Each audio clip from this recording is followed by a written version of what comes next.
Hi, this is Matt with AppliancePartsPros.com. In this video, we're going to show you how to reduce your energy bill with these 6 easy tasks. Make sure your oven door has a good seal.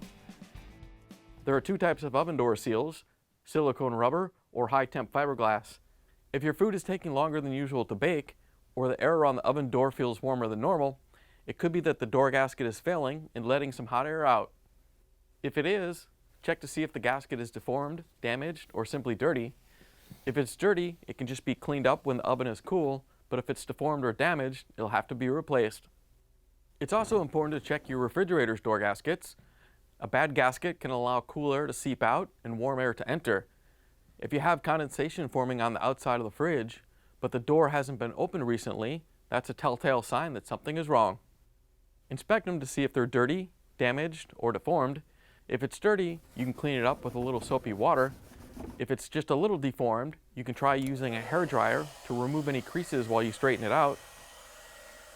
But if it's really deformed or damaged too much, you'll have to replace it.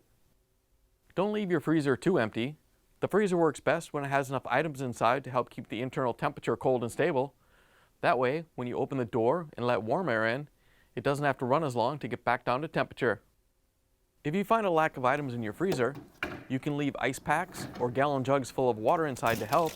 A bonus about having extra ice in the freezer is that if the power goes out, you can transfer some around and use it to help keep everything in the unit cold. On the other hand, you don't want to overload your fridge either. An overcrowded fridge or freezer can block air vents and prevent the unit from cooling effectively. So when you put your groceries away, make sure not to block any of the airflow passages. Also make sure the refrigerator itself isn't too cramped. The coils and other refrigeration components need air circulation to function properly. If the fridge is jammed too tightly into its place in the kitchen, it can restrict airflow, causing the components to work harder and eventually lead to premature failure. Speaking of refrigerator coils, be sure to clean them at least once a year. Over time, they can gather dust and pet hair, which insulates them and causes them to work harder. That in turn can increase the amount of energy the fridge uses by up to 30%. While you're back there, make sure to clean off the compressor, fan, and anything else that's dirty.